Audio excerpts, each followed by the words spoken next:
Hello again. I got a question.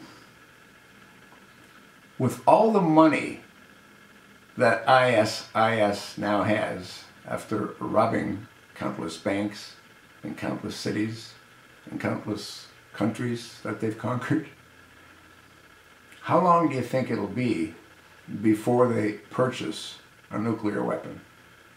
All right, let's take a look at who has nuclear weapons that might consider selling one to ISIS.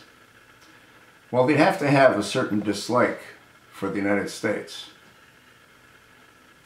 They'd have to have a certain dislike for the American way of life.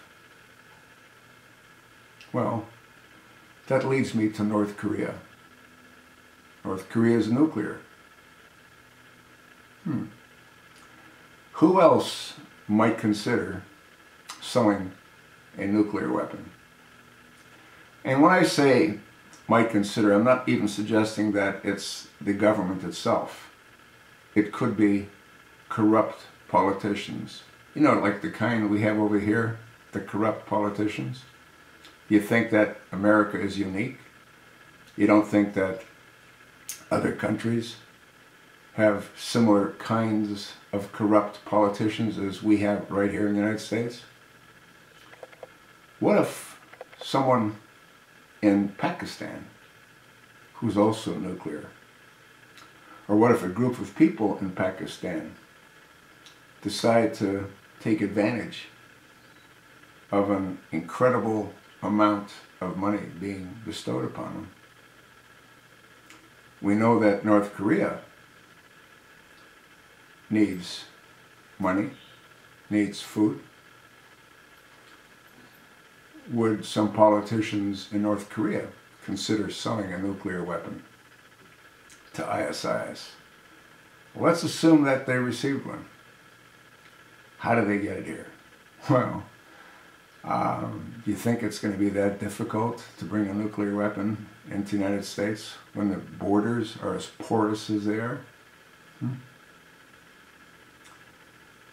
Let's assume that they can't get access to a nuclear weapon. Well, do you have any idea what tons of ammonium nitrate can do? To obtain ammonium nitrate is not a difficult task. And if you remember Timothy McVeigh, that's what he used to bring down a federal building.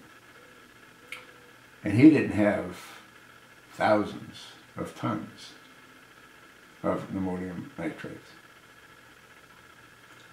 If ISIS does obtain a nuclear weapon, do you not think that they'd use it on the American people?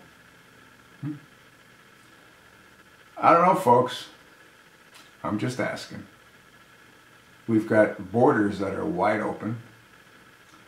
We've got some jackass at 1600 Pennsylvania Avenue that has opened the borders.